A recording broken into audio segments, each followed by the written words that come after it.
In 1887, a 14-year-old girl named Eliza Booth waded into the Thames at low tide near Blackfriars Bridge before dawn, her skirts tucked up and her bare feet sinking into cold gray mud, and pulled from the riverbed enough lumps of coal, copper nails, and rope to earn 8 pence before the city had finished its breakfast.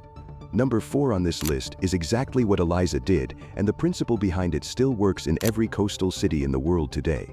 Number 11 was so reliable that one family in Bermondsey ran the same operation for 3 generations and sent all 4 children to grammar school on the income. And number 1, the trade at the very top of this list, was practiced openly on every Victorian street and paid more per hour than most factory foremen earned, yet has vanished so completely that most people today have never heard the word for it. These are 20 vanished Victorian trades that paid better than a modern office job, practiced by ordinary men, women, and children in the streets, rivers, and rooftops of industrial Britain at the height of the empire. Before we begin, hit that subscribe button, because what these people understood about turning overlooked resources into reliable income is more relevant today than anything in a business school curriculum. Let us count them down. Number 20, the costermonger. In every street market from Whitechapel to Bermondsey, the costermonger was the backbone of the Victorian urban food supply, an itinerant seller who purchased fruit, vegetables, and fish from wholesale markets at Covent Garden or Billingsgate before dawn, loaded his barrow, and pushed it through the streets, selling directly to working-class households. A good costermonger in the 1870s could purchase a barrow load of produce for 2 shillings and sell it for 4 before noon, doubling his money in a single morning. Henry Mayhew estimated there were over 30,000 costermongers working London streets at any given time, forming what he called a city within a city with its own economy, its own language, and its own social hierarchy. The trade required no premises, no license in most areas, and no capital beyond the cost of the day's stock and the barrow. A man with 5 shillings and a strong back could be in business by 6 in the morning. When supermarkets arrived and municipal regulations tightened around street vending, the trade collapsed. But the model, buy wholesale before dawn, sell retail directly to the consumer, is precisely what modern street food operators practice today. Number 19, the lamplighter. Every evening at dusk and every morning before dawn, across every gas-lit street in Victorian Britain, a man with a long pole walked his circuit, touching his pilot light to the jets of the street lamps to bring the city into light and returning at dawn to snuff them out. The lamplighter held a permanent municipal contract, paying between 12 and 18 shillings per week in the 1870s and 1880s, placing him in the upper tier of working-class wages. His circuit was his own, defended against encroachment with the same territorial seriousness as a tradesman's pitch. The trade died with extraordinary speed when electric street lighting arrived in British cities during the 1880s and 1890s. Within a single decade, a trade that had employed thousands across every British city was reduced to a handful of heritage curiosities, but for 40 years the lamplighter was as essential to urban life as the postman, and paid accordingly. Number 18, the pure finder. London in the Victorian era generated mountains of dog waste daily, and this waste was a commodity of genuine commercial value to the tanning industry, which used it as an alkaline agent in the preparation of fine leather. The pure finder walked the streets with a bucket and collected it by hand, selling it by the bucketful to tanneries in Bermondsey for between 2 and 3 shillings per bucket.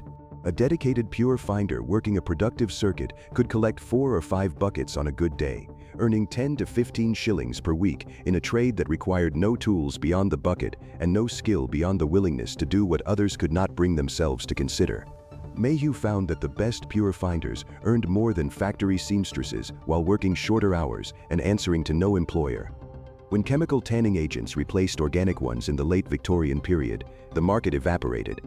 But for 60 years it was a genuine, reliable income stream hidden in plain sight on every London street. Number 17, the knocker-up.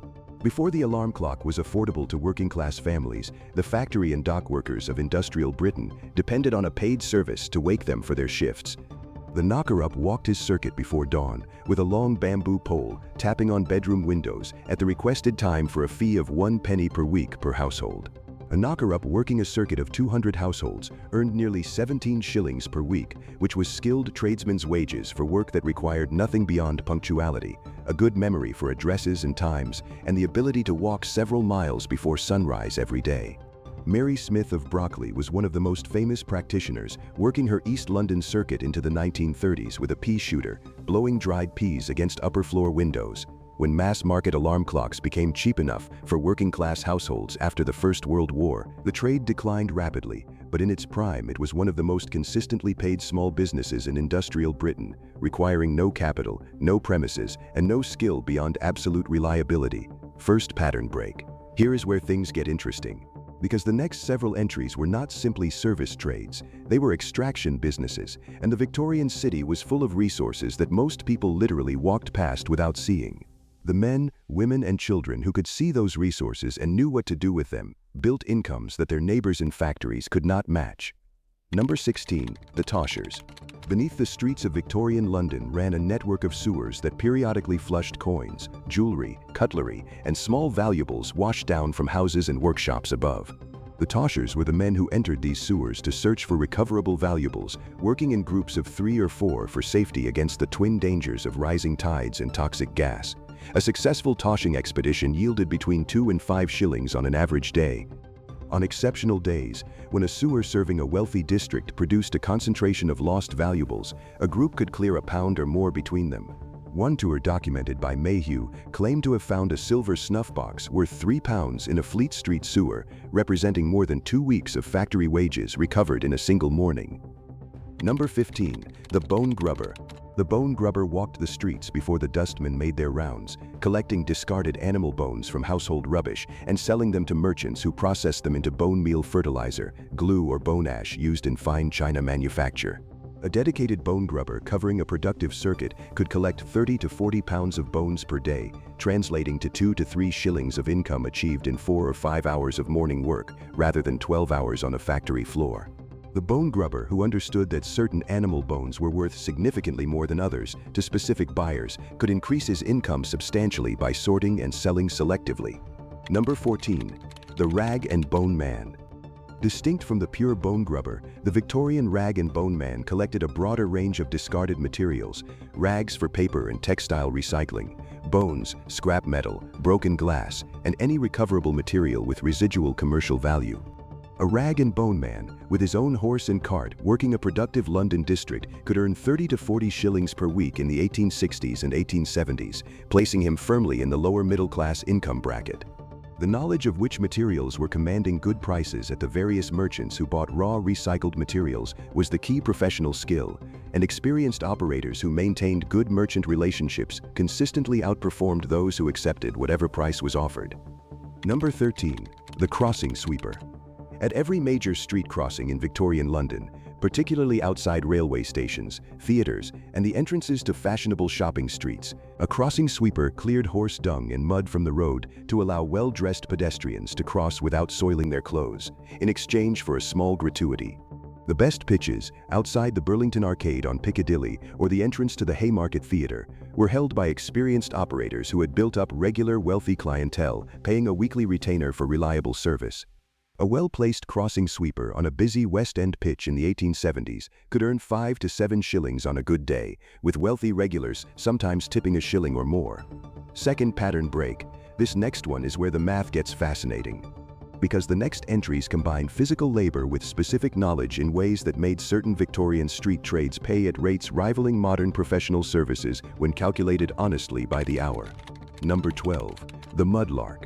The Thames at low tide exposed mudflats containing a constant harvest of coal dropped from barges, copper nails from shipbuilding, iron bolts, rope, bones, and occasionally coins lost overboard. The mudlarks who worked these flats were mostly children and elderly people who could not find other employment. But the most skilled adult mudlarks who understood tidal patterns and knew which stretches of riverbank were most productive earned between 2 and 4 shillings per day in the 1860s. A mudlark who focused exclusively on coal could collect enough per day to sell to coal merchants at a consistent daily rate. The combination of low competition, free raw material, and consistent demand made mudlarking one of the most reliable small incomes available to anyone willing to get up early and get their feet wet. Number 11. The Cat's Meat Man. The Victorians kept cats in enormous numbers as rat control agents in homes, warehouses, and food storage facilities, and these cats needed feeding daily. The Cat's Meat Man walked a fixed route carrying skewered pieces of cheap horse meat, selling them at a halfpenny per skewer to households on his circuit. A cat's meat man with an established route of 300 households in a productive London district earned between 15 and 20 shillings per week in the 1870s and 1880s, working from his kitchen at home, where he prepared the meat before his morning rounds. What the trade required was the patience to build a route, the reliability to service it daily without exception, and the social skill to maintain good relationships with the housewives and servants who were the actual customers. Number 10. The pieman. Before fish and chip shops, before any form of fast food infrastructure existed in Victorian cities, the pieman walked the streets, selling hot meat pies and eel pies from a tin box kept warm by a charcoal burner inside. A good pieman in a productive pitch near a factory district or busy market could sell 100 pies per day at 1 penny each, clearing a profit of perhaps 30 to 40% after ingredients and fuel. That represented 12 to 18 shillings per week in a trade requiring no premises beyond a barrow, no license in most areas, and the practical knowledge of pastry making that any competent cook of the period possessed. When cheap cooked food became available from fixed premises in the 1880s and 1890s, the itinerant pieman's trade declined, but for 30 years it was the fast food industry of industrial Britain. Number 9. The bill sticker. Before digital advertising, before poster sites, before any organized outdoor advertising industry existed, the businesses, theaters, and politicians who wanted their message seen on Victorian city walls employed bill stickers, men who applied large paper posters to any available surface using long-handled brushes and buckets of paste, working at night or early morning before traffic made the work difficult. A professional bill sticker working under contract to a theatrical manager or political campaign in the 1870s could earn between 20 and 30 shillings per week, with the most established men commanding retainer contracts from music halls and theaters that paid reliable weekly income throughout the season. Number 8. The flying stationer. The flying stationer was the Victorian street newspaper seller who purchased batches of broadside ballads, execution confessions, and sensational news pamphlets at wholesale prices and sold them at retail to the passing public at a penny or halfpenny each. The most successful flying stationers specialized in execution days, when enormous crowds gathered at public hangings and created a captive market for printed accounts of the condemned man's life and last words. A flying stationer who had purchased his stock at the right price and positioned himself well at a major execution could clear 10 shillings in a single morning. Number 7. The street photographer. The introduction of cheap collodion photographic processes in the 1850s created an entirely new street trade. The street photographer set up a simple camera and portable darkroom tent on a busy street or outside a park, offering portraits at sixpence to a shilling each, developing the photograph on the spot and presenting the customer with a small print. A busy street photographer in a productive London location in the 1860s and 1870s could take 30 to 40 portraits on a good Saturday, earning between 15 shillings and £2 in a single day, which rivaled the weekly earnings of a skilled factory worker. Number 6. The rat catcher. Victorian warehouses, granaries, docks, and domestic properties maintained constant demand for rat-catching services, and the professional rat catcher who could clear an infestation reliably was paid accordingly. A skilled rat catcher working for major warehousing and dock companies in London in the 1870s earned between 15 and 25 shillings per week on retainer contracts, with additional income from ad hoc domestic calls. The trade required genuine skill, understanding rat behavior, knowing which poisons and traps to deploy in which circumstances, and being able to guarantee results to commercial clients who could not afford grain losses from unchecked infestations. Third pattern break. Here is where the story becomes personal, because the next entries are not just about vanished trades. They are about the specific ways that Victorian working people turned their own bodies, their knowledge, and the overlooked resources of their physical environment into income that gave them something factory work never could: independence from a foreman's clock. Number 5. The patterer. The patterer was the Victorian street performer and oral news broadcaster who stood in a busy public location and delivered a dramatic verbal account of a current crime, disaster, or sensational event to draw a crowd, then sold printed accounts to those who had gathered. A skilled patterer with a compelling delivery and a good story could draw crowds of 50 to 100 people in a busy market district and sell printed sheets at a penny each to a substantial portion of them. A talented patterer working a productive route of market days and popular street locations could earn 15 to 20 shillings per week in the 1860s and 1870s, entirely from the power of his voice and his story. Number 4. The specialist coal mudlark. The upper tier of the mudlarking trade deserves its own entry.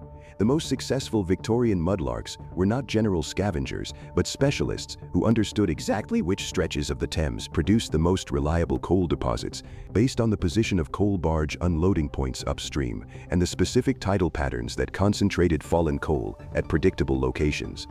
A specialist coal mudlark who had mapped his productive spots over years of observation could collect 40 to 60 pounds of coal per day and sell it directly to households at a penny per pound, undercutting coal merchants' delivery prices while earning 2 to 3 times what a general mudlark earned on mixed material. Eliza Booth at Blackfriars Bridge was learning this specialization. The principle: find one specific valuable resource in an overlooked location, understand its patterns better than anyone else, and sell directly to the end user rather than through intermediaries, remains as applicable today as it was in 1887. Number 3. The Italian street musician and organ grinder.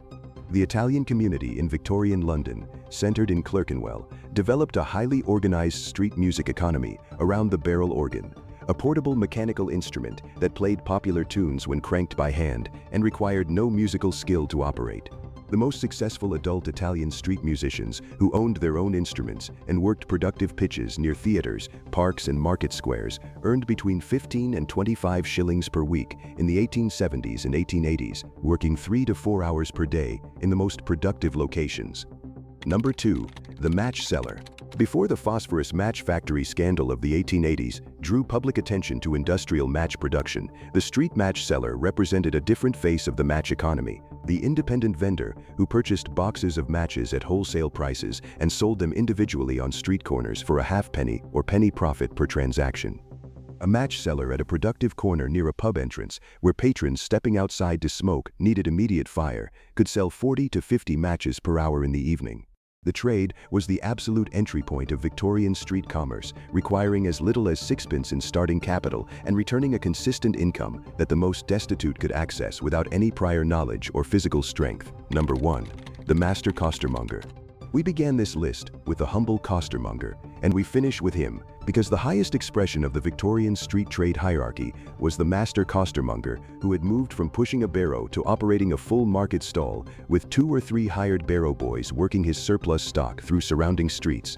A costermonger at this level in the 1870s and 1880s, working a productive pitch at Petticoat Lane or the New Cut in Lambeth, controlled a micro-distribution business clearing 40 to 60 shillings per week, placing him above the vast majority of factory workers, office clerks, and small shopkeepers.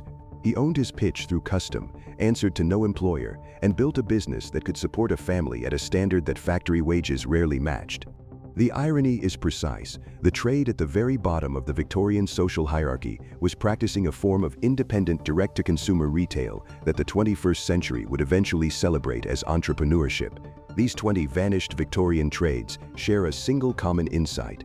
Every one of them found something that the city needed and provided it directly, without intermediaries, without premises, and without waiting for anyone's permission.